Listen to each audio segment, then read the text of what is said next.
70% pour 100%. 70% pour 100%.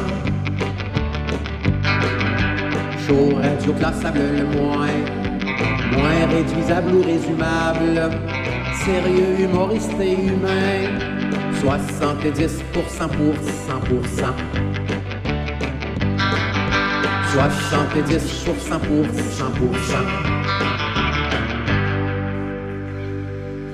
Bonjour, ici Réal V. Benoît et Claude R. Knight, qui, accro tout comme vous, savoure présentement Julien Bernatchez. Bonne écoute. Oh, on est plein d'amis. On est plein d'amis, on est à 70%, comme à chaque lundi depuis presque 10 ans, tranquillement, ça va tellement vite. Je suis entouré de mon proche collaborateur Bruno Corbin. Allô. Ça va Bruno? Ça va toi? En manchette ce soir? Manchette ce soir, des vols de dépanneurs. Yes! Yes! Ouais, ça faisait longtemps, hein? Asti que j'aime ça les vols de dépanneurs. Je t'en ai mis 2 en ligne en partant. Les vols de dépanneurs, ça commence à moins 4. Ouais. Si ton plan de match c'est de voler un dépanneur et de faire que quelque chose va mieux dans la vie, c'est ton incarcération qui va s'améliorer, c'est sûr et certain. En tout cas, merci Bruno, j'ai hâte d'entendre ça. On a une petite nouvelle, c'est Luz Campbell, tu viens nous parler de femme. Oui, de la femme 2000. De la femme 2000. Oui. Une approche moderne aussi, je te vois équipé comme Bruno, la petite tablette. Oui, je me suis pris une petite tablette pour ne rien oublier. Et voilà, bonne idée, ça, j'ai bien hâte d'entendre ça. Ça fait tout le temps du bien d'entendre une femme critiquer le modèle de consommation moderne et les Jeux Olympiques et Julien Bernatchez. Salut les capotés! Yes sir! J'ai décidé de me l'approprier, cette phrase-là. Là. Ouais, c'est bien d'en avoir une catchy. J'en ai une, c'est nu tout seul. Sinon, ma chronique est sur une feuille de papier, Tommy. Oui. Puis je vais faire l'émission avec une bière dans la main. Ouais, en fait, c'est comme une tablette analogique. Tu vois, ouais. Puis je vais parler des personnages que j'espère retrouver dans le prochain Smash Bros. Ah, c'est que j'ai hâte que ça arrive, ça. Une autre chronique BD, donc. Ça s'en vient. Sinon, on a Giz aussi qui est à la console pour l'instant, mais qui va venir tantôt nous parler du jeu C'est sérieux. On parle de l'excellente rivalité entre l'URSS et le Canada dans les jeux 8-bit des années 80. Quittez pas votre couch, ça va brosser en esti. Et puis, bien sûr, Mathieu Boudreau. Mathieu, pour l'instant, à la caméra, t'as préféré aller derrière pour te ressourcer? Je préfère aller en arrière souvent, c'est comme ça que je surprends la plupart des gens. Et voilà. Donc, on a un 70% qui est assez bien fourni. Et puis, en commençant, moi, comme Étienne n'est pas là, on aime ça se réunir, parler de la fin de semaine, puis du reste. Moi, on s'est rencontrés parce qu'on va bientôt aller faire une conférence, là, aller parler à l'université dans un cours de cinéma sur le cinéma de genre, le cinéma culte, genre, là. Et puis, donc, on s'est rencontrés pour parler de ça. Et une des choses que j'ai insisté pour qu'on montre, c'est l'explosion qui va suivre. Si tu peux faire rouler, mon cher Giz, c'est vraiment une de mes séquences préférées de quelque film que ce soit.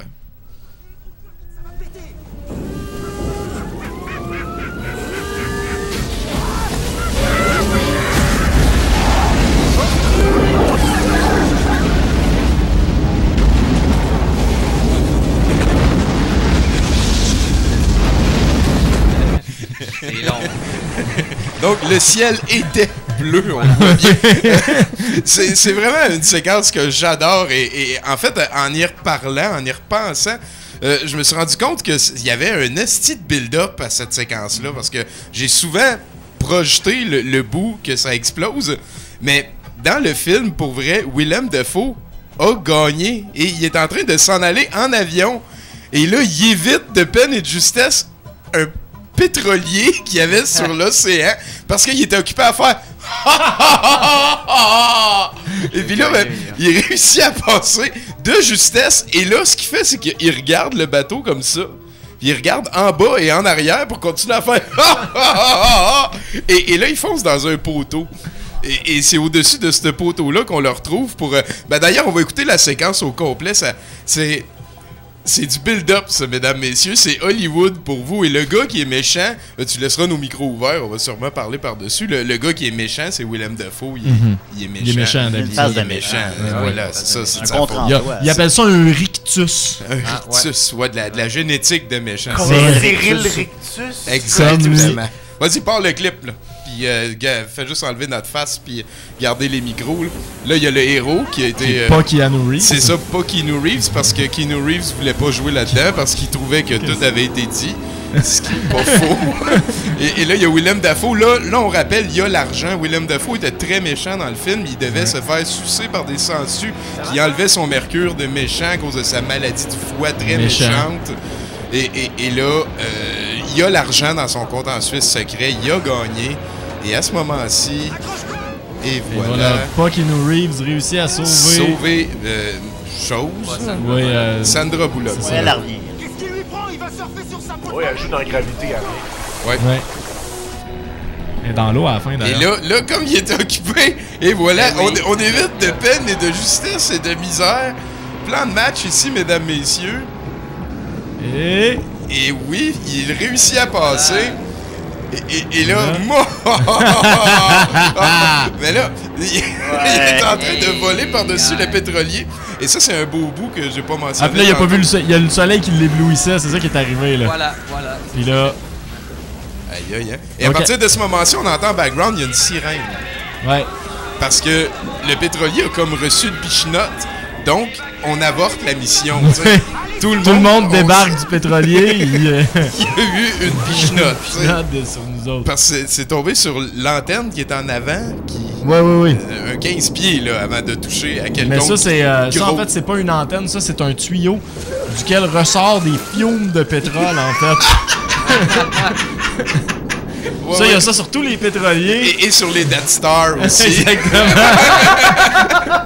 C'est le petit truc qu'ils sont pas capables de casser.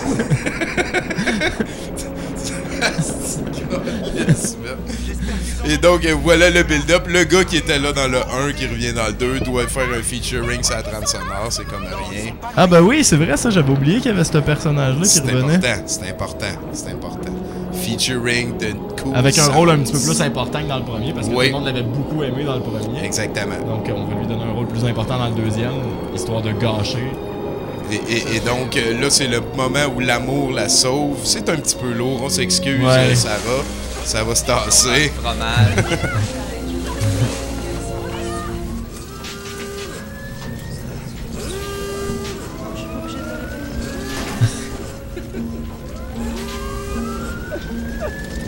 Et voilà, il est content. Et c'est le moment où il pêche par orgueil, pour vrai. Ah, mais là, il trouve ça drôle. Il est hystérique. Il est méchant. Il est méchant, fait que toutes les armes. Qu'est-ce qu'il là? Et voilà. Il a trop ri. Et voilà. Donc, là... L'explosé de rire. Là, il y a eu... Ouais, et c'est ça la réaction en chaîne que ça crée. Donc, on rappelle à tous les pilotes d'avion, faites attention à ne rien rencontrer d'horizontal. Ou de vertical aussi, en fait, de rien rencontrer. Hein, c'est un truc quand t'es pilote d'avion. J'adore cette séquence-là. Et puis ensuite, le méchant, qui était très méchant, on vient de le voir, son plan, c'était de prendre les contrôles du bateau de croisière le plus perfectionné au monde et de l'obliger à foncer dans une ville, à moins qu'il reçoive de l'argent. Et dans le film, il y a eu l'argent. Et il a décidé finalement, pour faire chier tout le monde, de pas changer la direction du bateau. Et le dernier 20 minutes du film, c'est une cavalcade incroyable de bateaux qui foncent dans une ville. Tu te dis, c'est un petit peu comme dans il y a un film là, qui ont détruit une favela. Là, ils ont acheté le village au complet parce que il y a des places que les gens vivent entassés dans des conditions de misère. Fait que là, Hollywood, ils sont arrivés puis ils voulaient du réaliste. Fait que là, ils ont acheté les maisons de tout le monde. C'est-tu Bad Boys? Ils sont allés souper avec le change qui restait dans leur poche. Et puis là, après ça, ils ont détruit le village et puis ils l'ont rebâti. Pareil, genre avec en tout cas donc de toute beauté, c'est le respect du cinéma. Et puis là, ben je veux dire, c'est un film qui avait plusieurs millions, de centaines de millions, en tout cas. Et puis ben on le voit dans les derniers 20 minutes. Ça coûte cher aussi filmer sur l'eau, hein. Kevin Costner l'aurait appris à ses dépens. Oui, et ainsi va la vie. Et voilà, c'est pour ça qu'on a mis un aquarium en background. Parce qu'aujourd'hui on a une thématique eau. Oui, eau olympique. Smash Bro. Mathieu Boudreau. Donc, on est à 70%. On va aller écouter 2 petits clips. On vous revient avec les chroniques habituelles dans l'ordre que ça va nous tenter. Merci d'être avec nous autres. Ah, puis j'ai oublié de le mentionner avant de partir à ça. On a choisi cette semaine, les gens ont voté pour Corvette Summer. C'est un excellent long-métrage qui met en vedette Mark Hamill. Oui, le gars de Star Wars, pendant qu'il est encore sous contrat avec la MGM. Son seul vrai contrat de cinéma à vie. Donc, on écoute un excellent clip ici là-dessus. C'est pour toi, Bruno. Ah, merci. Un pour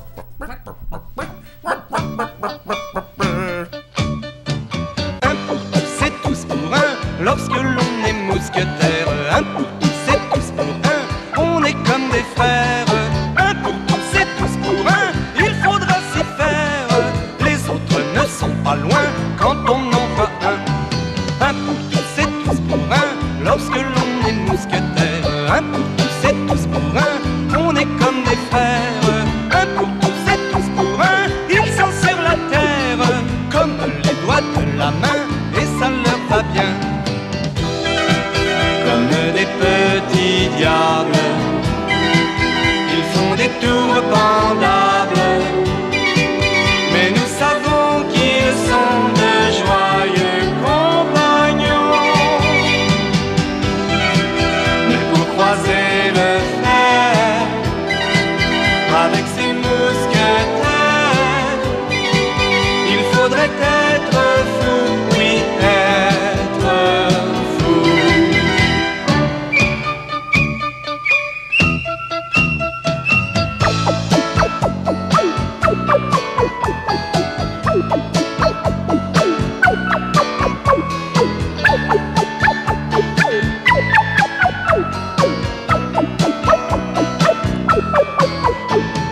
Un pour tous et tous pour un. Lorsque l'on est mousquetaire, un pour tous et tous pour un. On est comme des frères. Un pour tous et tous pour un. Ils sont sur la terre comme les doigts de la main et ça leur va bien. C'est arrivé cette semaine. Très, très content de passer la présence de Gilles à la TV française. Mais nous, à C'est quoi ce boucan, on croit fort en lui. Ah, je vous attendais. Voici Gilles Langoureau, chanteur et peintre à 16 heures. Gilles a vu l'un de ses tubes refaire surface lors de la mort de Nelson Mandela. Apartheid, tout le Mandela. Apartheid, tout le Mandela. Mandela. Apartheid, d'une chanson qui a déjà connu la gloire dans les années 80.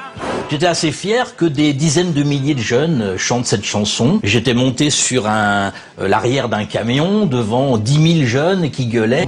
Mais Gilles, il en a encore sous la pédale. La preuve, quand on y met une pièce, il s'arrête plus. Apartheid, tout le monde est là. Elle, j'ai envie d'elle, comme les oiseaux.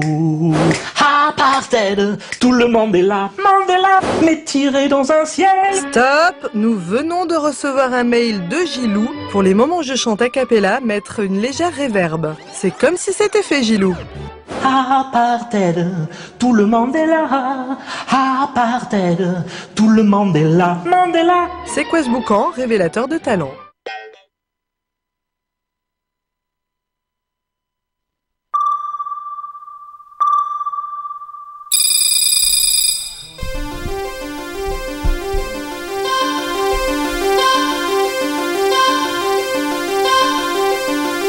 Sur douteux.tv, les manchettes internationales, avec Bruno Corbin.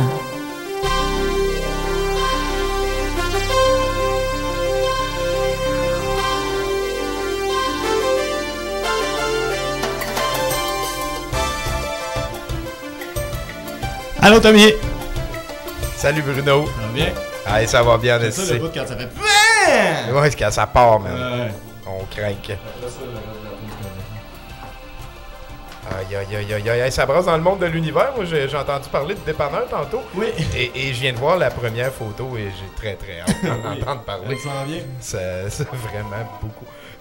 Alors, oui. Ça s'en vient dans quelques secondes si je me fie à la toune. Si tu t'en fies à l'intro.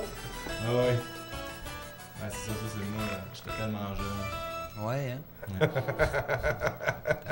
J'étais jeune. Alors, oui, c'est orné d'un pot à fleurs et armé d'une scie à chaîne que Stephen Frank Steele est entré dans un dépanneur de Ipswich en Australie. L'adolescent aurait cassé une fenêtre et brisé 2 étalages de snacks demandant l'argent de la caisse aux commis terrifiés qui ont fini par se sauver dans la pièce arrière afin d'y appeler la police. Il aurait alors baissé son pantalon, montré ses fesses aux commis, volé une canette de liqueur et fui la scène causant des dommages à une voiture stationnée. Yeah! Il y a une vendetta lancée dessus par l'ordre des snacks. Les policiers appelés sur la scène ont reconnu le suspect par sa couronne horticole et l'ont arrêté. L'alcool aurait joué un rôle dans cet incident. Ah, c'est vol de dépanneur et l'alcool aurait joué un rôle. Ça, c'est fort. Moi, pour vrai, vol de dépanneur, -4 en commençant. Pot de fleurs sur la tête, -2.5. Et puis chainsaw, c'est -2. T'es mieux de prendre un bâton de golf qu'une chainsaw. Là, tu vas te faire mal. C'est si d'épais. Let's go, next. Oui, on continue. Alors, un homme de 49 ans d'Utica, dans l'État de New York, est entré dans une banque armé d'un siphon à toilette. Menaçant un caissier tout en criant des obscénités, Lawrence Depotal a demandé au personnel de la banque de mettre l'argent dans un sac. Lorsque la police l'a aperçu, Depotal s'est mis à courir. S'ensuit une course folle à pied. Depotal a été arrêté pour vol à main armée. Le siphon a été retrouvé à la banque. Indemne? Voilà, indemne.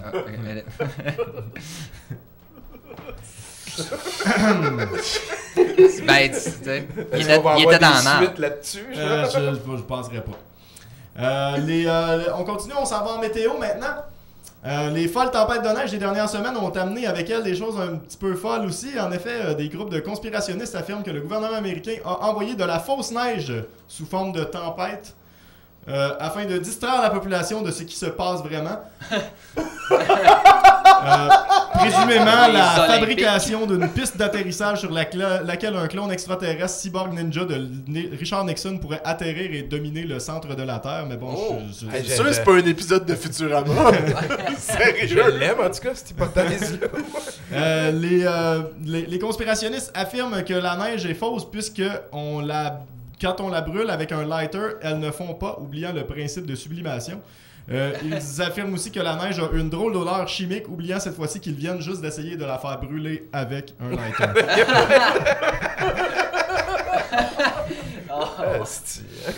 Ça, c'est pour nous faire accroire qu'il y a du réchauffement planétaire. J'aimais mieux ton Nixon. Let's go.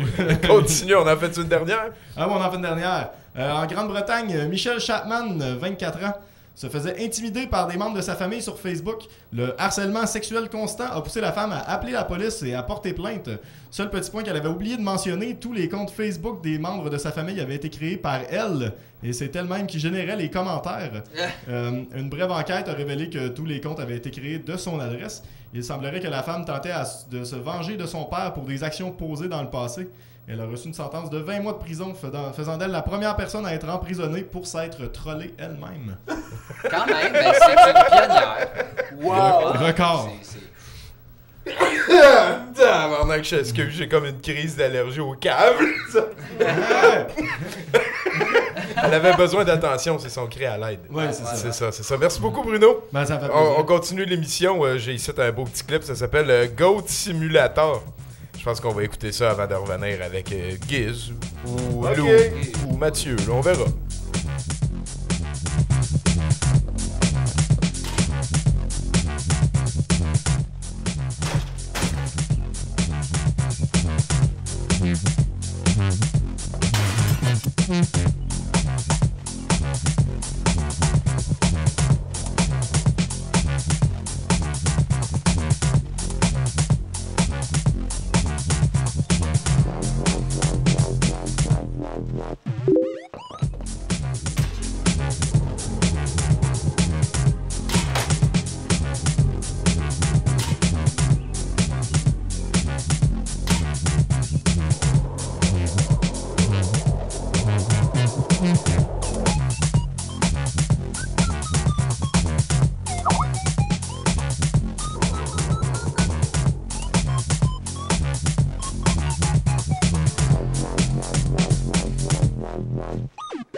bam. Hey, salut Tommy! Salut Giz! Comment ça va? Alors, on vit des moments pas pires. Là, à date, je pense qu'on a un bon 70%. Là, tu pourrais, genre, te pogner le nez puis regarder la caméra en faisant des bruits de singe puis on pognerait notre 70% pareil. Ah ben écoute, ça me déstabilise un peu. Mais moi, Tommy, je suis pas venu pour faire ça. Ah non? Non, moi, je suis venu pour te parler des Olympiques. Les vrais, là. Oui, les vrais Olympiques. Ceux qu'on jouait dans notre salon avec une cassette de NES d'un jeu qui venait de l'Amiga ou du PC, qui s'appelle Winter Games, un jeu de NX, dans lequel on peut retrouver encore l'excellent pays, l'URSS. L'excellent pays. Ouais, c'est vrai, hein, c'est fini, ça. Mm-hmm. C'est rendu la Russie, puis le CEI, puis ces affaires-là, c'est plus pareil. Je veux qu'on fasse l'exercice ensemble parce que là, on va regarder la vidéo et puis ils ont choisi 4 disciplines olympiques. On s'entend-tu que des disciplines olympiques, il y en a beaucoup? Oui. Voici les 4 qu'ils ont choisi. Alors, Tommy, Winter Games. On va commencer par regarder l'animation qui est importante, qui est tellement une animation importante que dans le menu, on peut rechoisir de la réécouter. Donc, la cérémonie d'ouverture. Ben oui, ça sur YouTube aussi, avec regarder la cérémonie d'ouverture des JO. Oui. Mais les cadres Ouais, mais sont c'est plus pas petits. pareil. Ça, c'est pré-YouTube, ça. Il y a révolutionnaire. plus que 3 objets qui bougent. Le background. Ouais, les pays. Donc, on écoute l'excellente chanson en 8 bits. Oui, il y a les voilà. mauves, les blancs et les jaunes qui sont là à ces Olympiques-là, d'ailleurs, si vous avez remarqué. Là. Donc, on va faire une grosse compétition. On a décidé d'y aller à 2 joueurs. Donc, moi, étant un fier Canadien, j'ai choisi le Canada. Alors, voilà. C'est important de montrer que dans ce jeu-là, pour écrire notre nom, on peut pas faire de haut en bas. On peut seulement faire de gauche à droite. Ah, ça, c'est le fun. Ça, là, sérieusement. Tu vois qu'ils ont pas joué, là. Ouais. C'est ça, c'est Tu vois qu'ils ont pas joué. Qui ont jamais joué à des jeux. Alors voilà. Et dans le rôle du méchant URSSois, on va y aller avec Erika. Alors vas-y Erika, écris ton nom.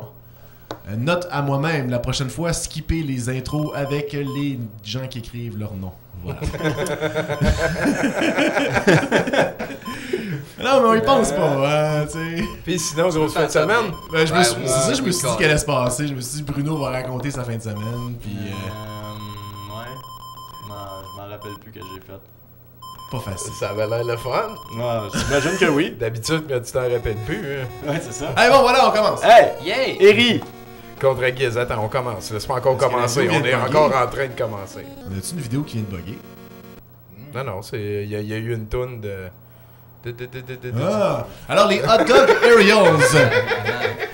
Donc, c'est les Hot Dog Aerials. Ah! Donc, les acrobaties hot dog. Oui. Donc, pour jouer, on appuie sur un bouton et ensuite on pèse sur tous les boutons et... on espère lander. Ouais. Donc, on voit que l'URSS était très fort dans les disciplines olympiques d'hiver comme le Hot Dog Aerials. Ouais. Alors, j'ai réussi à mon tour à atterrir avec une note respectable de 2.9. On voit que le juge français a été sévère avec moi avec une note de seulement 2.8. C'est vrai qu'il a été sévère. Oh, quand même. Donc ça, c'était l'URSS. Mais qui n'avait pas besoin de ce saut-là pour gagner. Ah, c'est ça, il s'était déjà... T'as planté au début, fait que... Hey, c'est laid. Zéro. Hey, c'était quand même impressionnant. Là, j'ai atterri. Vous avez aucune idée comment c'est difficile d'atterrir. Ouais, c'est ça. Et voilà le dernier saut des Russes. On a du fun. Et donc, hey, tu te fais un jeu qui se vendait 69,99. À date, j'ai du fun pour au moins 10$. Il reste 3 jeux. Il reste 3 jeux en plus. Alors voilà, l'URSS remporte la première médaille. Ça va bien. Donc maintenant, le speed skating. Ah oui. Un jeu très impressionnant. Sur 2 boutons, c'est ça? Ouais, on doit faire gauche-droite à un rythme. On voit que les Russes ont pris un retard. Ouais. Ah, ils sont sortis de la ligne de départ, en tout cas. C'est vrai. On rappelle que c'est dans le temps de la série du siècle, hein, donc c'est important. Oui. Donc voilà, donc c'est très amusant. On fait gauche-droite, le paysage ne change pas vraiment. On peut voir le nombre de mètres de temps en temps apparaître. C'est. Ah ben oui. C'était bien fait. Ouais, ça fait des longues courses, hein? Est-ce que c'est à l'échelle, ça, ce jeu-là? Alléchant. Alléchant, ok, c'est bon. Hey, pis t'as comme aucune distance à franchir. Tu sais pas combien de temps tu vas encore. Ah oui, mais on a vu les bornes. Il y avait une borne 200 mètres, 300 mètres. Ah, 500 mètres, donc. Hey, c'est. Ok. C'est un 400 mètres. Bateau, man. Ouais, donc voilà, le Russe tire de la patte, mais c'est bien parce que, tu sais, on a une compétition, on sait qu'on a 4 épreuves, donc c'est important de garder un suspense. De garder un suspense, voir qui va gagner. Mais on voit l'animation, l'autre arrivait dans la ligne de l'autre, c'est quand même une programmation assez avancée. Ouais. Ah ouais. Je vais montrer ta face parce qu'on a le temps, j'ai l'impression. Donc voilà, le Canada vient d'aller chercher sa première médaille aux Olympiques 8 bits de Winter Game. Alors maintenant, le patinage artistique. Sérieux, j'ai tout essayé. On a 1 minute pour essayer de faire quelque chose. J'ai appuyé sur les boutons. Des fois, ça faisait des moves, mais à chaque fois que ça faisait un move, je tombais. Donc le bonhomme avance, voilà, on voit les 6. Donc ça c'est la russe ou c'est Ça c'est la canadienne. La canadienne, on voit tout de suite que c'est Johnny Rochette. Tony Harding. C'est la seule que je connais. La toune en background, c'est une des plus mauvaises adaptations. On écoute la toune? Ouais.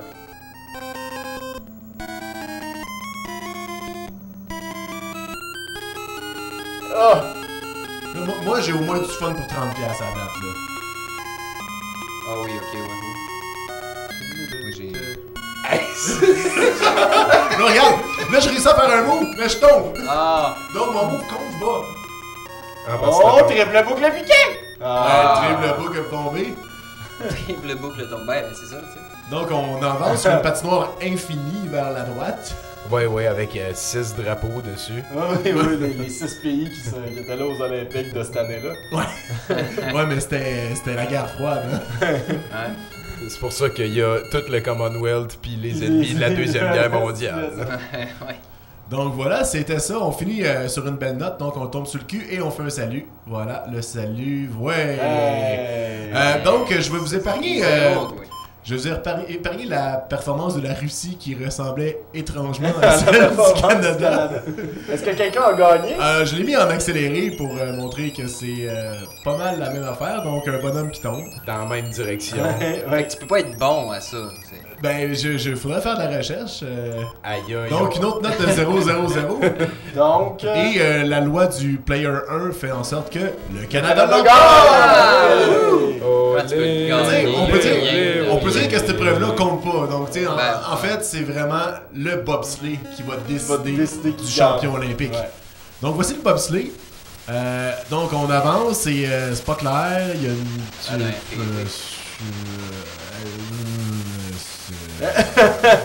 Il y a des bugs en haut. Bon, moi, il y a une map. Non, c'est pas des bugs, c'est... Ouais, peut-être. C'est pas des bugs. On joue dans une surface de jeu égale au 8e de l'écran. Oui, parce que le reste est vraiment essentiel. Donc, je suis tombé. Donc voilà, donc maintenant on va voir si la Russie va mieux s'en tirer. Je rappelle que c'est pour les championnats. C'est pour gagner. C'est pour gagner, ouais. Mais là, dans le film avec John Candy, il avait pris le patente, il avait fini à pied. Tu peux pas faire ça là-dedans. Tu peux pas faire ça. Ils l'ont fini pour la dignité, mais ça servait à rien parce que tu peux pas sortir un pied d'un bobsleigh, t'as perdu si tu sors un pied d'un bobsleigh. La Russie est tombée aussi. T'sais, même au niveau des scénaristes, là, ils étaient d'accord pour pas qu'ils gagnent. Là, c'est vraiment... Ils ont quand même été assez réalistes. C'est quand même des Jamaïcains, les doubles. S'il vous plaît, je me demandais de vous concentrer parce que là, c'est important. Là, c'est la descente finale du Canada. C'est celle-là qui va déterminer le temps, qui va faire en sorte que si on est champion ou non. Parce que c'est important d'être champion des Jeux Olympiques. Ça apporte tellement de retombées. Un gros virage. Parce que des animateurs à Z-Télé, il en faut plus. Oui. Parce que nous, en fait, la personne qu'on connaît qui a gagné le plus aux Olympiques, c'est Myriam Bédard. Puis check comment ça a bien été pour elle. Non, oui, ça a super bien été. Elle a finalement rencontré l'amour. Ouais. Elle a trouvé des combats importants pour sa vie. Elle a essayé de l'aider du mieux qu'elle a pu. Je vais le changer, qu'est-ce que tu disais? Je vais le changer. Ok, c'est la dernière fois que je brûle ces papiers-là. Hey, le dernier crush est passé! Et voilà, donc un temps de 52,93 à battre. C'est important de retenir, je l'ai mis à l'écran. Parce qu'on voit pas le temps de référence de l'autre joueur, donc si on s'en souvient pas, c'est plate. Ben oui, c'est vrai que c'est plate si on s'en souvient pas. Donc voici la Russie qui a un bobsleigh complètement différent.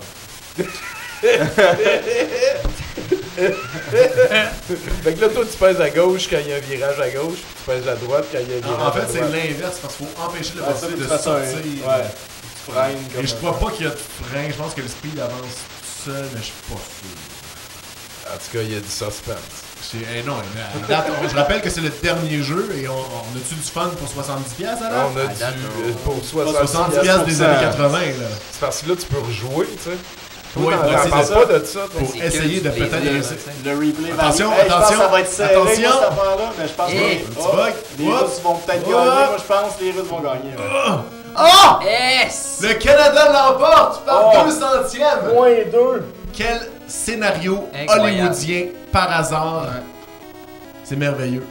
Donc, le Canada l'emporte contre la défunte URSS. Canada! Canada! Canada! Canada! Canada! Je savais que des médailles d'or, ça vous ferait ravir. Ouais, votre souverainisme, vous autres. Ah non, mais merci beaucoup, Giz. Donc voilà, c'est ça, les Olympiques au Nintendo. Drette ça, les Olympiques au Nintendo. On s'en va écouter un super clip. C'est Iman, en fait, qui nous chante une tune qu'on n'a pas encore vue, je pense, ici à 70%. Ben content. On revient avec Mathieu Boudreau.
Hey, Ron. Hey, Billy.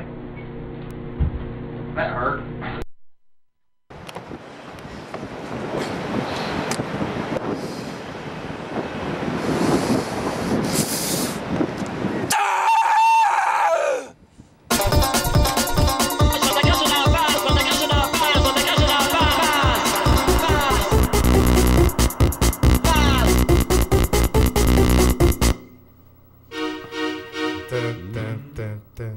Salut Mathieu. Salut. Comment ça se passe? Ben, comme ça. C'est... vas-y, je vais trouver ce qui colle. Ouais, mais moi, je suis voilà, là. t'es dans le noir. Je suis pas pire, hein? Je suis comme une pochette de hip-hop. Ouais, ça me va bien. Eminem. C'est presque sexy. Je salue toutes les femmes qui mouillent. On dit de la merde. Moi, tu sais que ça me coûte des centaines de dollars en manette universelle à chaque année. Hein? C'est parce que je les lance quand je suis en crise. Oui. J'enlève les postes, la TV, tabarnak, garoche ça. Il y en a qui pourraient dire que lancer des affaires quand on est en colère, c'est symptomatique d'une mauvaise gestion des émotions. Hein? Et ils auraient raison. C'est qui dames auraient raison. Voilà. Mais n'ayez crainte. La plupart d'entre vous, ils verront une blague de mauvais goût. Mais sachez que moi, j'y vois dans cette action-là un investissement. J'investis dans l'avenir. Hein? Parce que faut que ça serve à de quoi, cette colère-là. Hein? Fait que je remplis mes bacs bien pleins de morceaux de manette, puis je vais porter ça 2-3 fois par semaine à mon centre de recyclage avec mon fils. Hein? Pour y montrer que j'investis dans son futur bio propre à l'énergie solaire. Hein? père, il disait 1 + 1, 1 de perdu, 10 de retrouvé. Tu sais. Fait que cette semaine, il s'est passé de quoi? On était dehors, fiston pis moi. Je fumais un bat tranquille en brûlant des preuves. Puis je le regardais jouer avec... avec son petit kit militaire dans la cour, tu sais. Il jouait à faire semblant de poignarder des Chinois. Puis il faisait exploser des sacs de vis avec ses grenades pour enfants. C'est nouveau sur le marché, ça s'appelle le Fisher Price. C'est une nouvelle compagnie. Fait que, bon, c'est ça, il faisait sauter des affaires, puis il poignardait des faux Chinois. Fait que comme j'ai dit à ma psy, pourtant tout allait bien. Puis là, je sais pas, j'ai filé croche. Mais tu sais, vraiment commencé à filer croche, tu sais. Puis là, au début, je me disais, Chris, c'est donc ben de la merde, ce weed-là, tu sais. Non, ça m'a été confirmé par les amis de mon fils. Mon pote est excellent. J'avais chaud, j'avais frette, je voyais embrouillé, la tête me tournait. Je sais pas comment j'ai fait, là, mais j'ai fini le joint, tu sais. Puis juste avant de me faire un blackout de 48 heures puis de me réveiller dans un bordel au Saguenay avec le maire Tremblay en robe noire, un crucifix dans le péteux. Et là, ce que je vais te dire là, ça m'a été confirmé par un médecin, Tommy. Je t'écoute. J'ai vomi. Mais t'es même pas capable. Je te le dis. Avec par le nez et tout, là. Vomi, là, comme ça. Ben, là, je suis pas cave non plus, tu sais. Je savais c'était quoi du vomi, tu sais, hein. Mon père, il disait, je suis pas né dans un jeu de quilles ou comme un cheveu sur la soupe. Hein? Il faudrait pas me prendre pour la dernière des poignées. Il disait ça. Le vomi, c'est le liquide visqueux qui recouvre mon linge quand je bois trop pour me souvenir comment ça a fini. C'est vrai. C'est ça, le vomi. Hein? Un peu comme les bébés avec le lait ou Éric Lapointe avec ses démons. Hein? Trop plein, faut que ça sorte. Hein? J'ai vomi un point d'interrogation. Ah ouais. Il m'a regardé, je l'ai regardé. Je l'ai regardé, il m'a regardé. Il m'a regardé, je l'ai regardé. Je l'ai regardé, puis il m'a regardé, tu sais. Ouais. 22-23 minutes de temps.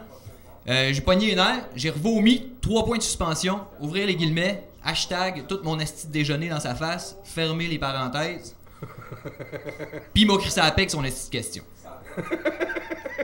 Il m'est venu, ce que ma psy m'a confirmé plus tard, Tommy, une prise de conscience.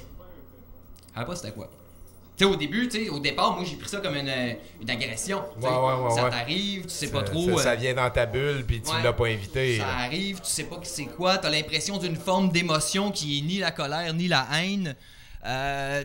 Faut que tu cherches tes repères. T'sais. Ouais, je comprends. Puis moi là-dessus, mon père il disait les émotions c'est pour les fillettes, les jeunes filles puis les femmes. C'est mauvais repère. T'sais. Bon. On cherche, hein, quand on n'a rien d'autre. Ouais, faut se comprendre. Encore là, je suis pas cave non plus. T'sais. Je le sais qu'avec la médecine moderne puis les tests scientifiques qu'ils ont fait, ils ont pu prouver, hors de tout doute, que de temps en temps, les hommes aussi avaient des émotions. Hein. Puis, non, c'est vrai. Comment tu files à propos de ça? Je veux pas t'en parler trop, des émotions. Puis, j'ai tout le temps peur de virer sur l'autre bord. Ouais, merci. C'est des affaires que je traîne. Ouais, je comprends. C'est gentil, Mathieu. C'est ça. Encore là, je le sais que c'est possible. Puis, ça peut même. J'ai lu quelque part que ça pouvait même affecter les hommes au point où ils ont de la misère à ne pas exprimer leur point de vue. Hein. Comme moi, mettons. T'sais. Puis, dans les cas les plus lourds, on peut voir des gens, écoute, ils savent pas se parquer l'hiver. Ou pire, des amateurs de patinage artistique, Tommy.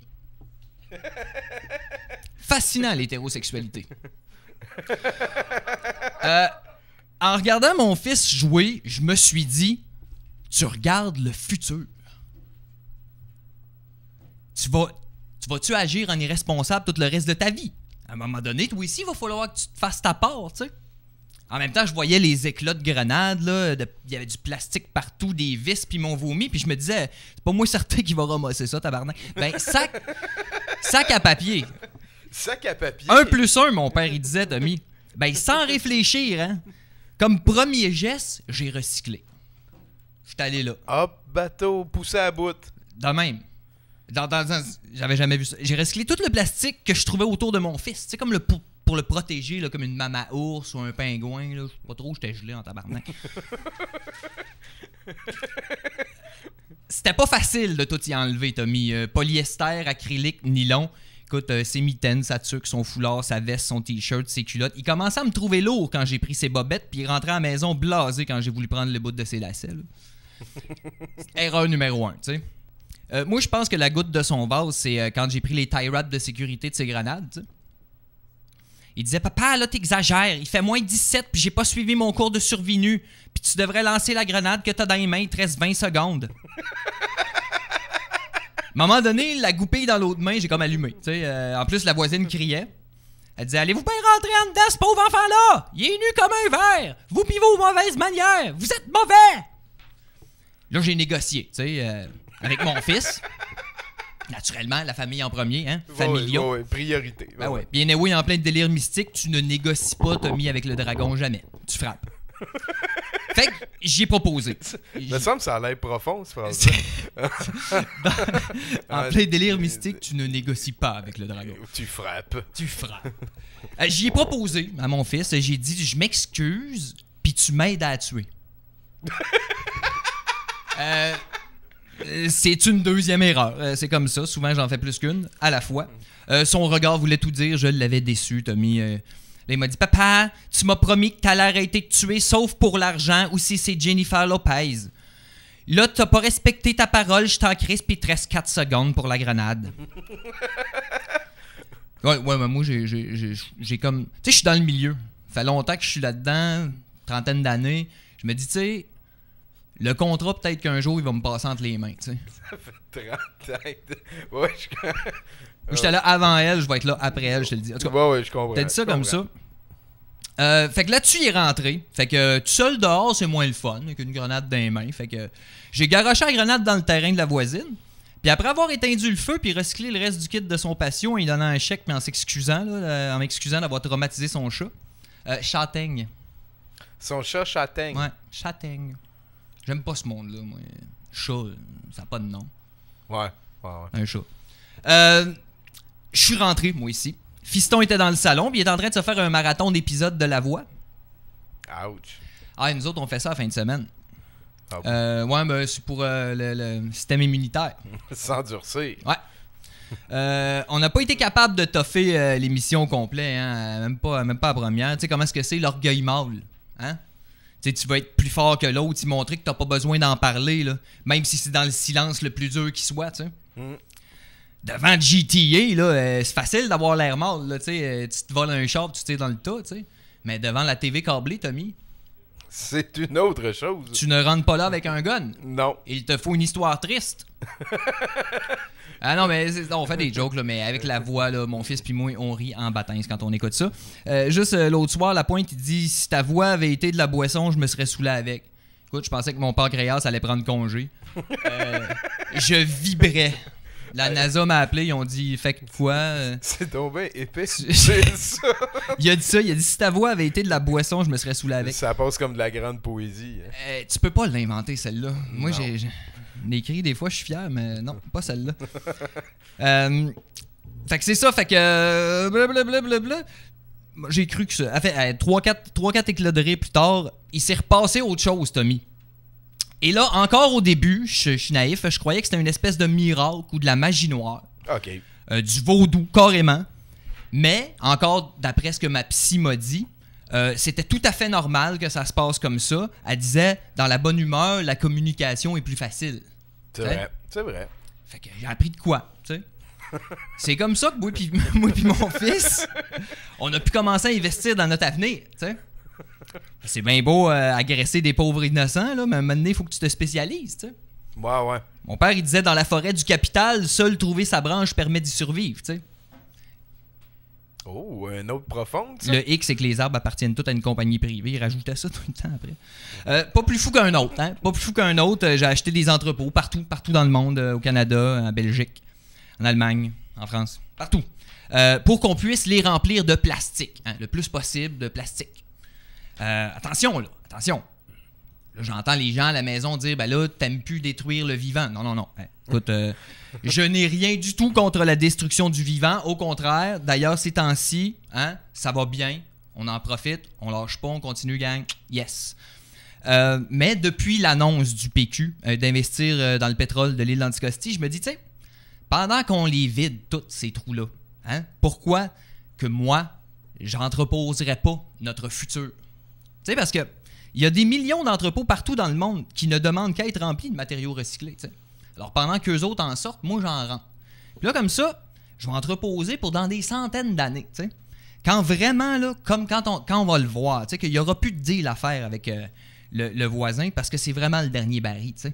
Puis, plus de deal avec le pompiste parce que c'est vraiment la dernière tankée. Puis pas non plus de deal avec le Dollarama parce que c'est vraiment le dernier Tupperware. Fait que toi, tu vas avoir le monopole du plastique. Je m'organise ça. Après ça, on va pouvoir se rappeler, quand il n'y aura plus rien, qu'il y a des milliers d'entrepôts partout dans le monde. Puis que la ressource est disponible à l'intérieur. T'sais. Bon, bien sûr, là, hein, les portes vont être infranchissables et mon armée de chiens mutants robots va t'attendre. Et grâce à la biomécanique et aux dernières poussées génétiques, je vais apparaître comme le seul détenteur de la ressource physique. Comme ça, je vais pouvoir réaliser enfin le grand rêve de l'humanité, le contrôle total planétaire, Tommy. Avec ton plastique dans des entrepôts. Ouais. Ben, moi je suis avec toi. Tu me laisseras l'Alaska, je demande tout le temps ça. C'est à toi. Merci. Ça a été dit à 70%. L'Alaska t'appartiendra sous mon joug. Merci, Mathieu. Regarde, je finis avec ça, je suis pas pressé, puis j'ai le temps, recyclons. Ça me va. C'est ça. Merci beaucoup, Mathieu. Ouais. Tout le temps un plaisir. J'ai ici une chanson sublime d'une madame qui va nous chanter l'hiver. On revient à 70% juste après. Merci, Mathieu.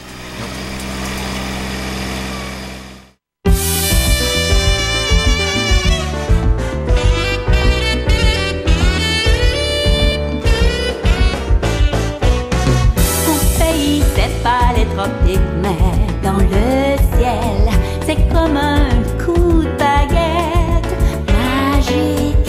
Les saisons passent du coq à l'âne pour qu'on danse avec la musique du ciel. Mon pays, c'est l'automne en pleurs quand les vents soufflent des dentelles de couleurs tout partout pour déposer sous nos pieds un tapis douillet pour les temps plus frais. Quand le ciel nous rappelle qu'on est bien au Canada, c'est nos couleurs qui chantent que c'est pas mieux ailleurs. Même entre deux coups de pelle, y a pas plus beau que la neige. C'est un frisson de perfection, des anges sur un beau tapis blanc, des flocons de dentelle, des courriels du ciel qui nous parlent du Canada. Mon pays, c'est l'hiver en neige. Les enfants dessinent des pompons blancs tout partout. Les mitaines, le foulard, la tuque, en attendant les parfums du printemps. Mon pays, c'est l'été en fleurs et dans nos cœurs, c'est comme des papillons frivoles qui s'envolent. Les voyages, l'amour, le jardin, les piqûres de maringouin se mélangent au destin. Quand le ciel nous rappelle qu'on est bien au Canada, c'est nos couleurs qui chantent que c'est pas mieux ailleurs. Même entre deux coups de pelle, y a pas plus beau que la neige. C'est un frisson de perfection, des anges sur un beau tapis blanc, des flocons de dentelle, des courriels du ciel qui nous parlent du Canada.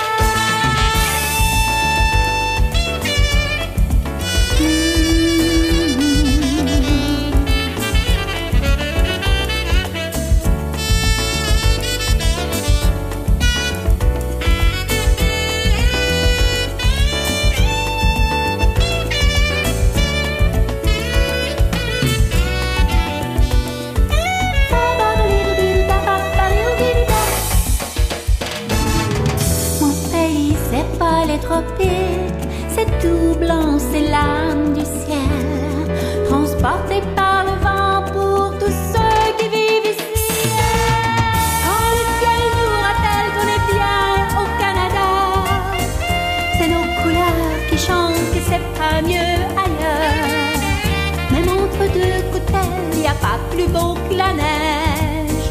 C'est un frisson de perfection, des anges sur un beau tapis blanc,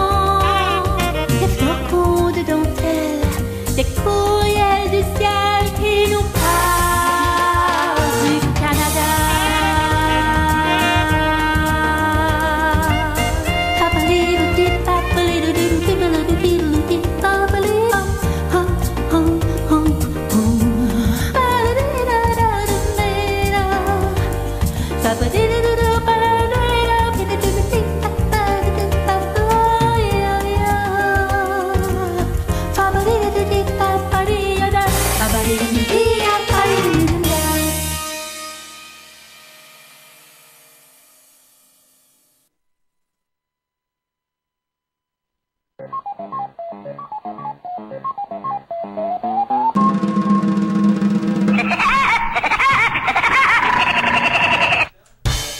En direct de douteux.tv avec Julien. Avec Julien, ouais, c'est ça. Le moment Bernatchez. Putain, on va la refaire. Ben non, c'est vrai, on la refera pas, c'est ça, hein. On les refait jamais. Alors voilà, c'est encore une autre semaine, une autre chronique BD. Et qui dit BD dit Super Smash Brother. Alors, Super Smash Bros., le célèbre jeu de combat sur les consoles de Nintendo, le premier volet avait seulement 12 personnages, le second en avait 25, et le plus récent, Melee, en a 35. Puis là, le prochain s'en vient, il n'y a pas encore annoncé de date, mais il s'en vient, puis il annonce au compte-gouttes les nouveaux combattants qu'il va y avoir. Parce que là, dans les premiers, il y avait juste des bonhommes de Nintendo. Puis là, éventuellement, dans le deuxième ou le troisième, je suis sûr à 100%, ils ont acheté des bonhommes de d'autres consoles. Ils ont ajouté Sonic, ils ont ajouté Solid Snake. Fait que là, ben, tout est possible. Puis là, ben, dans le nouveau, ben, ils ont annoncé qu'il va y avoir Mega Man. C'est à quoi Giz m'a appris que des Chinois sont devenus fous à cette annonce. Mais il y a une vidéo qui circule de ça, en tout cas, semble-t-il. Mais moi aussi, ça m'a rendu fou. Nouvelle de dernière heure. Nouvelle, ben, je l'ai appris une minute avant qu'on rentre en onde. Certaines personnes sont devenues fous à cette annonce. Aussi, ils ont annoncé qu'il allait avoir Little Mac, bien sûr, le protagoniste principal de Punch-Out, une franchise qui dort depuis peu trop longtemps. Oui. Puis ben, je me suis dit à ce moment-là, ben, si tout est possible, pourquoi pas sortir des choix ridicules de bonhommes qu'il pourrait avoir dans Smash Bros, évidemment. Ça sera pas juste des... Il y a aussi des fois je me suis concentré surtout sur des franchises de Nintendo, parce que je veux pas, au moins 90% des bonhommes, ça va être des bonhommes de Nintendo, là. Mais j'ai choisi aussi d'autres choix qu'il pourrait y avoir. Puis alors, je lance des idées. Alors, Tommy, tu as mes photos. Oui, j'ai tout ça. On part avec la première. Mon premier choix, c'est Astérix, parce que c'est une chronique BD. Fait que je sais pas trop... C'est quoi, même? Ouais, fait que j'ai pas mis de bonhomme de BD dans ma chronique, ça aurait pas... Alors, Astérix, il est fort et courageux et en plus, c'est le cover de l'album le plus moderne, on va dire. Aussi, il rencontre Walt Disney. Oui, j'ai choisi mon Astérix que j'aime.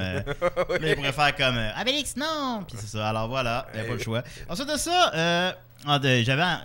sans ordre particulier, je vais peut-être vous surprendre, là, pas juste par paresse. Il y a Uniracer.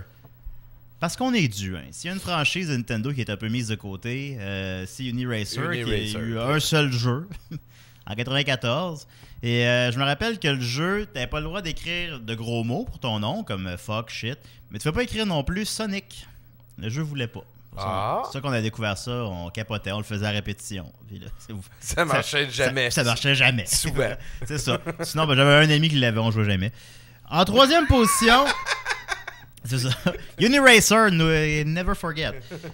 On parle, tu sais, tout le monde en a pour. Tout le monde en a pour Candy Kong, Diddy Kong, Cranky Kong, Donkey Kong évidemment. Mais personne parle de Swanky Kong. Qui était le Kong qui nous vendait des cochonneries dans Donkey Kong Country 2. Alors, on l'a pas revu beaucoup par la suite, mais ouais. Le légendaire gorille entrepreneur, hein, le seul que je connaisse aussi. Ben, il a l'air d'un itinérant, puis il a des dents en or, puis avec ses dents en or et ses bijoux me donne l'impression d'un personnage raciste en plus, puis le fait qu'il mange des bananes, puis tout ça. Which is awesome! Fait que je pense Swanky Kong est dû pour un retour, selon moi. Ensuite de ça, ben, un incontournable, le gars d'Excite Bike. OK? Il y a peut-être pas de nom ou de visage, il y a rien finalement, mais c'est juste une raison de plus pour apprendre à le connaître. Si tu peux me permettre, dans le Smash Bros à la Wii, c'est un des trophées que tu peux summoner. Là. C'est un Ally Trophy. Là. Tu le ramasses, puis il vient t'aider. Il y a plein de bonhommes d'Excite Bike qui passent puis qui font mal à tes ennemis. Ouais. Ok, on va recommencer ma chronique. Non, ben il était pas comme un personnage. Non, mais ma chronique marche plus, Tommy, on va la recommencer. Puis on va juste couper l'affaire d'Excite Bike. Ok, c'est bon. C'est bon? On va recommencer à ton prochain. Fait que tu couperas ça, voilà. Oui. Alors, le gars d'Excite Bike, il fera des passes avec sa moto, puis je sais pas quoi. Ensuite de ça, un incontournable, encore une fois, le gars dans Kung Fu. Hein? Dans le même ordre d'idée, on connaît pas son nom, puis il fait plus rien depuis comme 30 ans, puis même à l'époque, c'était un peu dole ce qu'il faisait. Alors, je pense que, tu sais, Kung Fu, tu sais, comme t'as l'impression que t'aimes ça, mais t'aimes pas ça tant que ça. C'est pas full le fun, Kung Fu. Tout le monde, t'as un ami qui l'a, puis on joue, puis on passe pas le deuxième tableau, puis c'est pas... Fait qu'il est dû, tu sais, pour être dans quelque chose de le fun. Fait que je pense que le gars de Kung Fu, je sais pas s'il y a un nom d'ailleurs. ensuite de ça, en 6e position, ben il y avait, c'est pas vraiment des positions, mais en tout cas, ben on a vu Mario, on a vu Docteur Mario, mais on est dû pour Referee Mario. Hein? Soit le Mario de Punch-Out, Little Mac est rendu là, alors pourquoi pas Referee Mario? Puis après ça, toutes les variations de Mario. D'ailleurs, un Referee Mario, il a pas l'air bien, hein? Il a pas l'air... à l'époque, en 89, il faisait pas attention à lui. Mais c'est pas le seul personnage de jeu vidéo obèse que j'ai pensé. Ensuite de ça, j'ai trouvé, il s'appelle Thomas dans Kung Fu. Oh! Oui. Ok, on va recommencer la chronique. Ouais. On va couper ça aussi. Ben, quand les bouts, je te dis le gars de Kung Fu, rajoute-moi qui fait Thomas. Ouais, c'est bon. Ok, parfait. Le suivant, John Maiden, de Maiden Football. Un personnage légendaire de jeux vidéo. Je l'ai pas vu ailleurs dans des jeux vidéo, honnêtement. C'est ça. Alors, j'ai jamais joué un Call of the Maiden, mais il y en a un à tous les ans depuis 1954, selon mes sources. Mais pourtant, on pouvait jamais jouer avec lui. Alors, ce serait une occasion idéale de pouvoir l'essayer, de voir Maiden sur une arène, peut-être. Okay. Ensuite de ça, Wart. Le méchant à la fin de Mario Bros 2 ou Donkey Panic là, bon ok on a compris. C'est ça Wart. Alors écoute, les apparitions de Wart sont sauf erreur uniquement dans Mario Bros 2 et dans Link Awakening au Game Boy, dans lequel il donne une toune pour ton ocarina. Dans les deux cas, spoiler alert, là vous pouvez avancer de 30 secondes si vous voulez pas le savoir. Dans les deux cas, le jeu était un rêve. Ok, fait que Wart là, il a rien fait depuis au-dessus de 20 ans. Puis les deux fois qu'il était là, c'était un rêve. Fait que là, je pense que Wart, qu'est-ce qui se passe avec Wart? Pourquoi il est autant délaissé? Pourquoi il n'est pas dans Mario Kart? Pourquoi il n'est pas nulle part? Wart, I think about you. Ensuite de ça, reviens Wart. Ensuite, bien sûr, un incontournable, le gros dans Ice Hockey. Ouais. Évidemment. Ça, ben lui, tu le veux dans ton équipe, c'est sûr. Tu le veux pas 4 gros là, dans ton équipe, mais tu veux au moins une un fois. Gros qui snap. Tu veux le gros qui snap, puis imaginez le gros qui snap dans Smash Bros. Ensuite de ça, quelqu'un qui est définitivement dû pour un retour, Earthworm Jim. Hein? Bring it. Je ne peux pas croire qu'on vit dans un monde dans lequel il n'y a pas de nouveau jeu d'Earthworm Jim depuis 15 ans, quand même. Il pourrait se battre avec son gun, puis faire des farces, puis faire comme Groovy! Fait que je comprends pourquoi il est plus là depuis 15 ans, finalement, mais en tout cas, quand même, Earthworm Jim. On en parle, ça l'aide. Il est dû pour un retour. Avant-dernier choix, tout le calice de cast de Mario RPG. Ok, qu'est-ce qui se passe avec eux autres? Ok, Marlowe, puis Gino, puis les autres que j'ai pas réussi à trouver leur nom à temps. Je veux dire, on les a pas revus avant ou après. Mario a vécu une belle aventure avec eux en 96. Imaginez si toutes ces gangs-là pouvaient se ramasser dans Smash Bros, peut-être. Effectivement, ce serait un beau retour. Geno, il était cool. Mais je pense que Geno, il était supposé revenir. Moi, j'avais entendu dire qu'il était pour être là, mais non, ça a l'air d'être une légende d'Internet. Qui t'a dit ça? Ben, Internet. Internet. Ouais, c'est ça. Les affaires que j'ai trouvées sur Internet, Tommy, là. Par où commencer? La fille dans le tic-tac, là. Ouais, je l'ai vu dans des drôles d'affaires. Ensuite de ça, et en terminant, un incontournable, et c'est en fait Tommy qui l'a suggéré en premier sur Facebook. À quel bonhomme t'as envie de casser la gueule? Hein? Ouais. Le chien dans Duck Hunt. Le chien dans Duck Hunt qui a fait, sauf erreur, aucune apparition depuis Duck Hunt. Non. Avant ou après. Il est uniquement là. On se souvient parfaitement de lui. On a tous grandi avec lui. Il est là à rire de toi et à hanter tous tes cauchemars. Ouais. Imagine si tu pouvais prendre n'importe quel bonhomme de n'importe quelle franchise de Nintendo puis lui casser la gueule. Le chien dans Duck Hunt. C'est ma suggestion. Alors j'espère que les gens de Nintendo écoutent ça présentement. Oui, ben en fait, sûrement. Mais ça serait bien reçu, hein? Il annoncerait ça comme il y a le chien dans Duck Hunt et dans le nouveau Smash Bros. Puis tout le monde comme capoterait. Ben, on va taguer Nintendo dans ta chronique de BD sur Nintendo, YouTube. Toys R Us. Alors voilà, je donnerais 7 sur 10. Au futur Smash Bros 8. Futur Smash Bros à suivre. Hey, merci beaucoup, Julien Bernatchez. Un plaisir. Tout le temps content de t'avoir à 70%. C'est tout le temps des belles semaines. Là-dessus, on s'en va écouter un beau clip avec quelqu'un qui fait de la boxe contre un kangourou. Ça s'est déjà fait, il paraît. Puis on revient pour le dernier bloc avec Bruno, j'ai l'impression. You're gonna watch me fight the Australian light heavyweight champion.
Avant, je me lavais seulement le visage quand j'avais envie d'être propre. Mais comme les cheveux, la peau a besoin de son lustre. Ma peau de face avait besoin de retrouver son éclat. Mais là, j'ai découvert savon de bronzage, une formule lubrifiante. Savon de bronzage a une couleur liquide à base de myoplastos, de Cheerios et d'aloès qui donne un teint ensoleillé de bacon à n'importe quelle part de ma peau. Enduisez votre visage en laissant pénétrer sensuellement votre savon de bronzage. Puis attendez 30 secondes.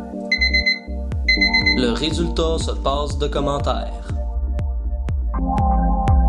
Savon de bronzage sur ton visage, la plage.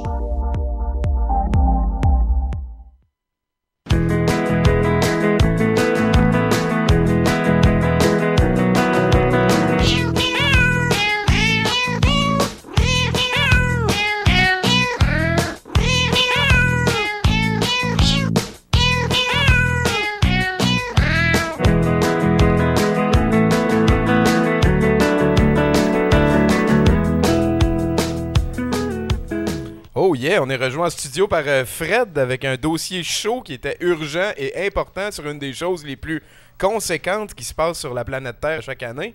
Et oui, effectivement, Tommy, hein, parce que cette année, c'était le Super Bowl. Oui. Donc, j'ai préparé un dossier chaud sur le Super Bowl. Sans jeu de mots, hein, dossier chaud. Alors, on commence avec la première photo. Je vous ai apporté des photos à l'appui pour mon dossier chaud. Et donc, j'ai mis aussi à l'occasion de mon dossier chaud sur le Super Bowl mon chandail de football que tu m'as donné, hein, Tommy. Oui. Donc, on commence à l'instant. Donc, première photo. On voit ici Joe Namath. Hein? On connaît tous Joe Namath, hein, sûrement. Avec son manteau de fourrure. Donc, voilà, le Super Bowl était lancé. C'est une ancienne gloire de la NFL Ok. qui était corps arrière, donc maintenant septuagénaire, donc c'est ce qu'il fait. Il s'est présenté au Super Bowl avec ce magnifique manteau de fourrure. Donc on voit sur la deuxième photo Joe Namath qui a commencé par procéder au tirage au sort, qui l'a botché. S'empressant de lancer la scène dans les airs avant même que les équipes puissent caler pile ou face. Donc, ça a été repris et ça s'est fait selon le protocole, toujours avec son magnifique manteau. Sur la troisième diapositive, je vous illustre un peu le point que l'amour que porte Joe Namath pour les manteaux ne date pas d'hier. J'ai sorti cette photo d'archive en noir et blanc pour illustrer ce point. Donc, voilà. La quatrième photo montre Joe Namath, Original Gangsta, dans les années 70, puisqu'il y a de la couleur sur la photo cette fois. En cinquième photo, on voit encore Namath ici porter ce qu'on appelle dans le jargon de la mode le pimp chic. On le voit avec son accréditation officielle. Ça date, on dirait plus 80, 90, genre on continue à on monter. avance dans le temps. Et voilà, sur la prochaine photo, évidemment, les comparaisons ont immédiatement été soulevées avec le IKEA Monkey. Le IKEA Monkey. Le petit singe Ikea, on s'en rappelle de lui l'année dernière, qui s'était perdu dans un Ikea. Donc, voilà. Ah oui, on s'en souvient tous. Oui, tout le monde. Et on voit tout de suite les similitudes. Oui. Avec cette photo de Joe Namath, encore une fois, et son manteau de fourrure. Et en tout cas, tout ça a facilement culminé en petit singe Joe Namath. On le voit ici sur la photo, Joe Namath, et il est content. Oui. On voit, oui, j'aime ça qu'il soit content. Et les comparaisons ont continué de fuseler de toutes parts. Ici, on voit, on sait maintenant, le meilleur rappeur au monde, Macklemore, et son style, son look, Joe Namath. Et maintenant, ça s'est propagé, parce que ça a créé une vague de mode de tout le monde qui veut avoir un manteau à la Joe Namath. Les ventes ont explosé aux États-Unis. Le vendeur qui a vendu le manteau à Joe faisant des affaires en or maintenant. Donc, ça qui n'a inévitablement créé des factions. L'enjeu devenant partout sur la twittosphère Team Namath ou Team Macklemore.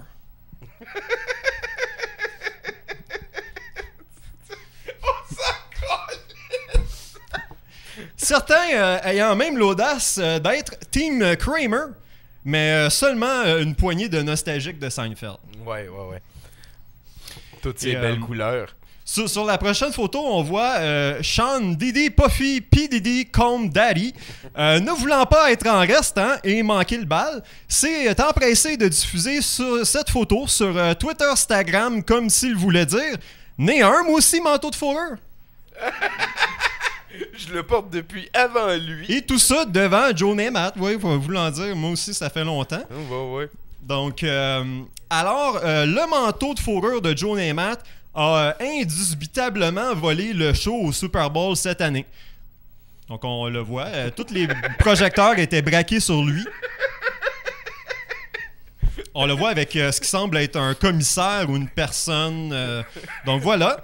Et on voit même que sur la prochaine photo, le manteau empêchant même les officiels de faire leur travail.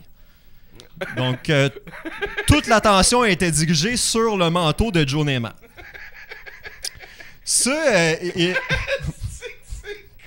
Et c'était inévitable, Tommy, tout comme le chapeau de Pharrell. Un compte Twitter a immédiatement été créé. Donc, pour une raison quelconque, donc c'est tout le temps le cas avec les phénomènes comme ce qui je discute actuellement. Oui. Et donc, un de ces tweets était, voici, pour une raison quelconque, les Muppets ont arrêté de me suivre sur Twitter. Donc, les Muppets ne suivent plus le manteau de Joe Namath. Ça a été publié le 2 février. Donc, l'histoire continue à se développer. Donc, la question que tout le monde s'est posée, who wore it better? Donc, qui l'a porté le mieux? Donc, Macklemore, Joe Namath ou le petit singe Ikea? Donc, tout le monde s'est posé la question et ça a créé un sondage scientifique qui est venu démystifier tout ça.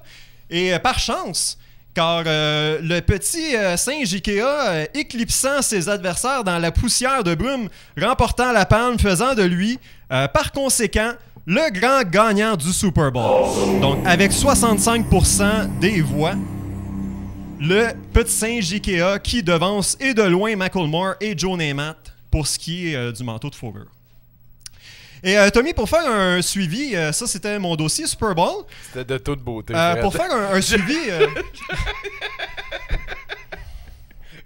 je t'écoute. Pour faire un suivi sur mon dernier dossier chaud sur les Grammys, le chapeau de Pharrell continue de faire des siennes. Hier n'a pas fait exception. J'ai pu témoigner de cela de mes propres yeux en mangeant un shish taouk dans un restaurant, alors que c'était en branle le match des étoiles de la NBA, donc c'est du basketball. Alors, le match, mettant aux prises deux équipes, s'est terminé par un pointage. Mais le chapeau de Pharrell... le chapeau de Pharrell, passant du brun au gris au rouge lors des dernières semaines, rappelant pratiquement Gandalf, a été hier soir en Nouvelle-Orléans, à nouveau, gagnant de la soirée. On va-tu avoir un autre dossier sur le chapeau plus tard? Possiblement, le chapeau n'arrête pas de faire jaser. C'est l'histoire qui resurface depuis hier sur la twittosphère. Le manteau de Joe Namath étant maintenant clairement éclipsé. On l'a vu déjà par le petit singe Ikea. Merci beaucoup, Fred. De rien. De toute beauté, c'est tellement pertinent. On écoute un clip ici de Clara qui nous parle de Saint-Valentin, puis on vient pour finir l'émission avec Bruno Corbin. Merci, Fred. Quelque chose de magique, une lueur divine, une fleur érotique. Quand je te vois, tout est rose, même les nuages. Tes yeux ont les couleurs du soleil, ce sont deux antres de merveille. Ton regard est encore plus beau que le ciel. Tes yeux sont les plus purs des diamants, j'y perçois tes secrets, tes passions. Je lis dans tes yeux ce que cache ton cœur. Ton regard est le plus beau roman qui soit. J'y vis aventure, bonheur et puis espoir. Tu m'inspires d'innombrables poèmes. Rose de jardin ou rose de papier, fleur de la terre ou issue de la pensée, aux couleurs d'ombre ou de lumière, satisfaction pour cette journée. Saint-Valentin,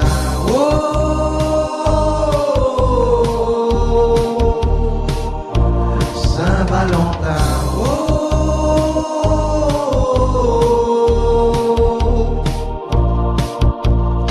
tes yeux sont mes richesses les plus chères, les pierres les plus précieuses sur cette terre, car je peux m'enfermer dans ton regard.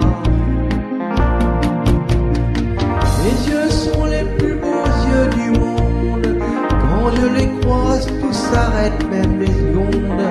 Ton regard est un océan de splendeur. Rose de jardin, rose de papier, fleur de la terre ou issue de la pensée, aux couleurs d'ombre ou de lumière, satisfaction pour cette journée. Saint-Valentin,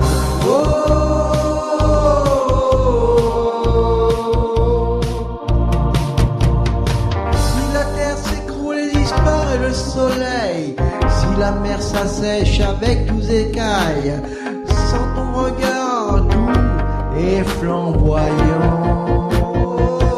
Donc, en fait, En fait, c'est une toune sur la Saint-Valentin. La Saint-Valentin qui est la fête de l'amour. Et on est en studio avec Bruno, Giz et tout ça.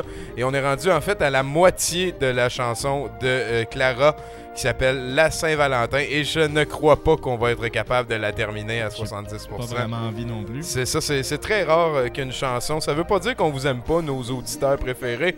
Ça veut pas dire qu'on n'aura pas le deuxième bloc de nouvelles à Bruno. Ça veut juste dire qu'on finira pas cette tune-là. Bruno, on est en nouvelles de l'univers. Moi, j'ai déjà dit à cette affaire-là de fermer sa gueule.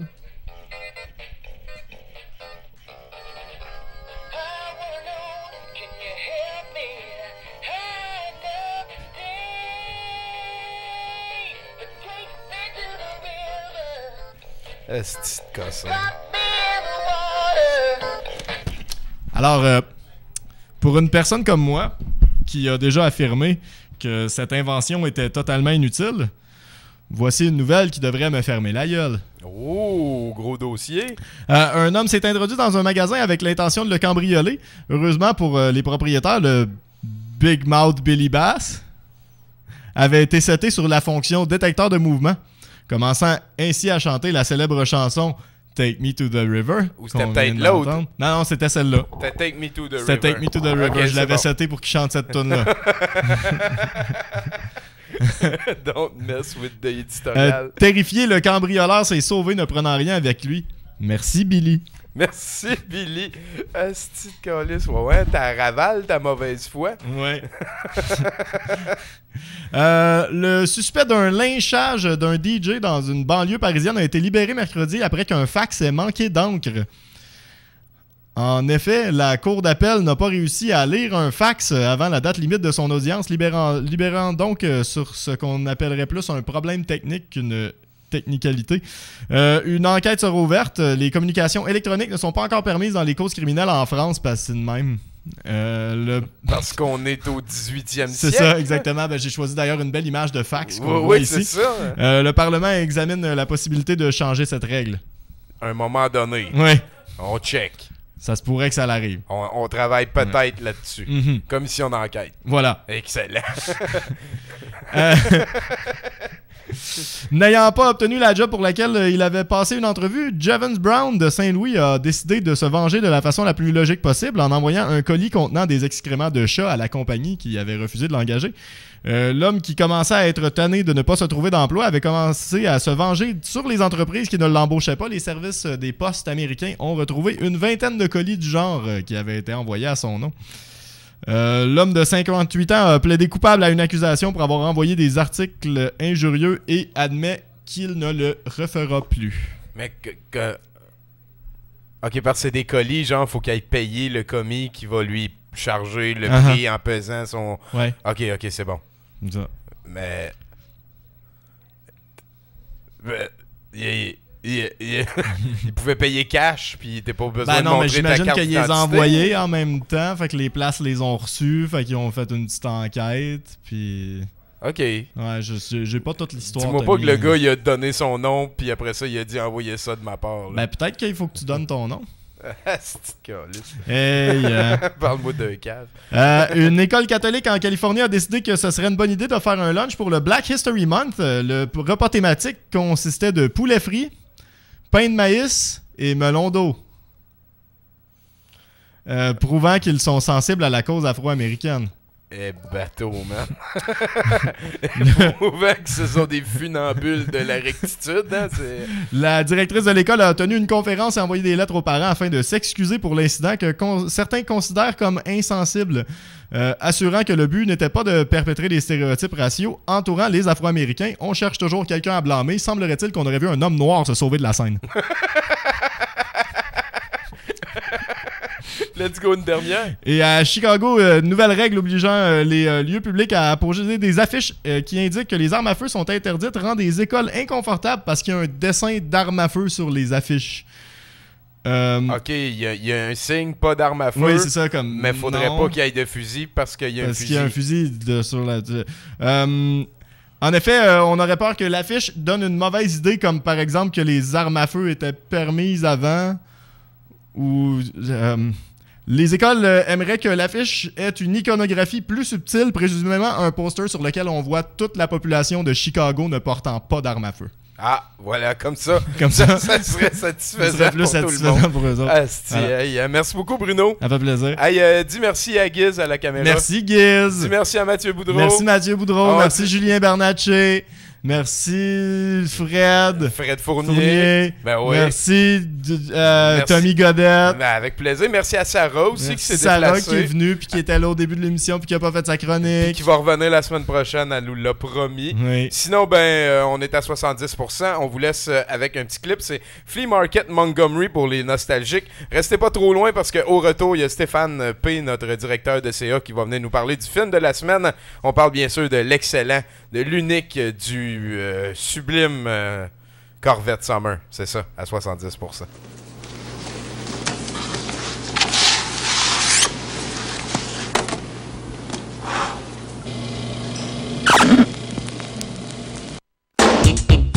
Living rooms, bedrooms, dinettes. Oh yeah, you can find them at the market. We talking about flea market, Montgomery. It's just like a mini mall. Oh yeah, come shop with us. I said flea market, Montgomery. It's just like a mini mall. Hey, hey, you heard me. Come shop. Living rooms, bedrooms, dinettes. We got it. You need it. You'll find it. It's just like a mini mall. Hey, hey, you heard me. Come shop. I said flea market, Montgomery. It's just like a mini mall. Hey, hey, living rooms, bedrooms, dinettes. Oh yeah, you can find them at the market. We talking about flea market, Montgomery. It's just like a mini mall. Hey, hey, don't stop. Let's make it a dance. Come on now, to the left, to the right. Let's do this dance. Hey, to the left, to the right. Let's make this a dance. Flea market, Montgomery. It keeps you jumping. It's just like a mini mall. Check it out now, everybody. Like this now. Hey, hey, flea market, Montgomery. It's just like a mini mall. Don't stop. Let's dance. Flea market, Montgomery. It's just like a mini mall. Let's break it on down now. Oh yeah, I know you're gonna like this. Come on now. It's just like, you know what to say. It's just like, you know what I mean. It's just like, you know it. So why don't you just come on and say it? It's just like a mini mall. Oh yeah, you said it. It's just like a mini mall. Oh yeah. Come on now. Andy got 2 weeks in the hole for that little stunt. On your feet.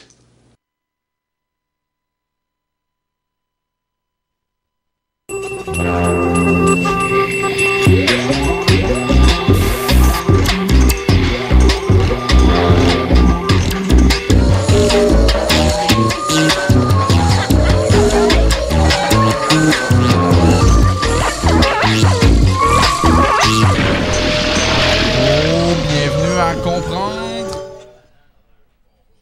Oh, salut! Ça a l'air que c'est moi qui parle, mais je suis toujours pas à l'écran. Oh, salut, bonjour, bien sûr. Ah, vous êtes surpris de pas voir Tommy aujourd'hui, mais cette semaine, c'était moi qui vous proposais 2 films. Il y avait Corvette Summer d'un côté et, Sleepwalkers de l'autre. Probablement que Tommy était tanné de m'en entendre parler. Fait que il m'a donné un peu de temps pour vous proposer. Mais au grand pouvoir, aux grandes responsabilités, fait que j'étais obligé un peu de vous le présenter. Merci Tommy, c'est gentil. J'avais besoin de ça. Merci à tous ceux qui ont voté. C'était super serré. Mais vous avez choisi d'écouter Corvette Summer. Vous avez choisi Mark Hamill contre des chats. Comme quoi vous n'êtes pas le public habituel de YouTube. La première fois que j'ai vu ce film-là, la première fois que j'ai pesé sur play, mon but c'était juste de mettre quelque chose de fond, une image de fond, quelque chose dans son sac, là, on passe le balai en même temps, tu veux pas réfléchir. Mais quand le film a commencé, par exemple, j'ai vite compris que j'étais devant un produit culturel qui me prenait pour un con solidement. Réflexe naturel, je vais me poser des questions. C'est ce que j'espère que vous allez faire aujourd'hui, ce soir, en regardant ce film-là, parce que si vous faites pas ça, tu vas te faire passer une infopub aussi subtile qu'une annonce de bière d'en face. Bon, le film s'appelle Corvette Summer. Déjà, si t'as pas caché ce qui se passait là, bon. Hein? En fait, c'est tellement une infopub, ce film, que si tu regardes attentivement, tu vas avoir autant envie d'acheter une Corvette que d'acheter un Shake Weight. Les gens du film, là, mais surtout le personnage principal, Monsieur Mark Hamill, dont on parlera, est autant obsédé par sa Corvette que Serge Laprade par les rôtisseries. Automatiquement, tu te dis, non, je vais quand même pas acheter de Corvette. C'est juste de la boîte, c'est sûr. Mais comme toute infopub, il y a des gens avec beaucoup de temps, beaucoup de trop d'argent, puis un manque de sujet de conversation qui vont acheter le produit que tu veux lui vendre. Tu sais, comme n'importe quel ab quelque chose. T'sais. Résultat, ce soir, on vous présente un film qui a créé un petit culte quand même. Et oui, ce film est présenté dans des communautés de voitures, dans des musées de Corvettes, tout ça. Le film a un petit following cult quand même. Faut vivre avec. Fait qu'on va aller voir ça.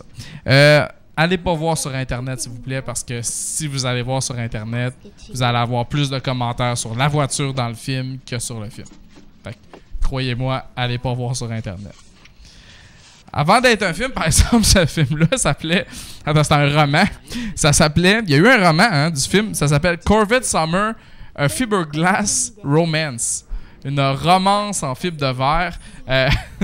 Mark Hamill a déjà appelé ce film-là un film d'amour au lieu de film de voiture.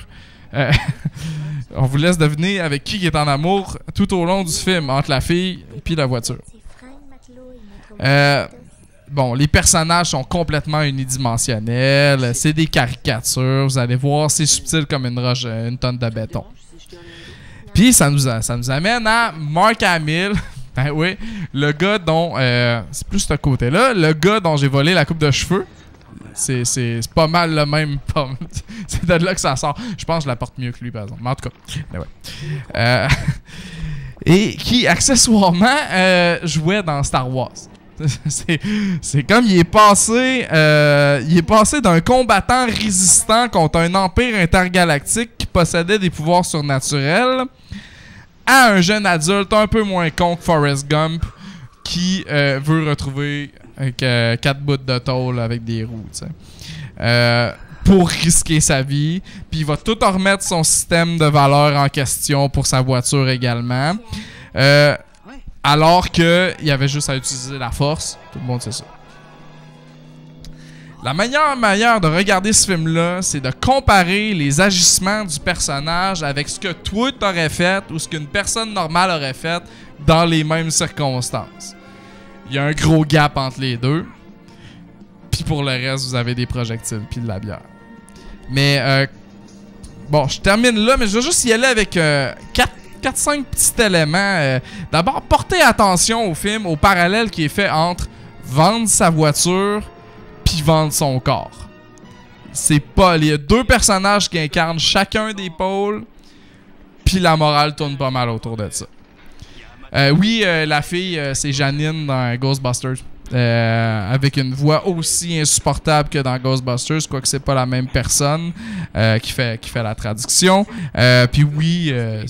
si elle était pas là, le film serait même pas divertissant. Oui, Mark Hamill a déjà dit, comme je disais, que c'était un film d'amour, mais il est plus en amour avec son char qu'avec la fille, pour vrai. Non, je sais pas pourquoi que le volant, il est pas du bon côté dans la voiture. Je suppose qu'il y avait une mode à l'époque pour les Corvettes, puis que les gens qui trippent bien gros ces Corvettes trouvent ça plus cool d'avoir la voiture, le volant à droite plutôt qu'à gauche aux États-Unis avec une voiture fabriquée sur le sol américain. Et oui, le film aurait été meilleur s'il avait visé un public pour enfants, s'il avait remplacé la voiture par une bicyclette et s'il avait été réalisé par Tim Burton. Celle-là, c'était une énigme. Si vous pensez de l'avoir, venez me le dire après le film ou pendant le film. Sur ce, je vous souhaite une bonne soirée à notre antenne, à Douteux TV et au Brouhaha. Buvez en masse et ayez du fun. Salut!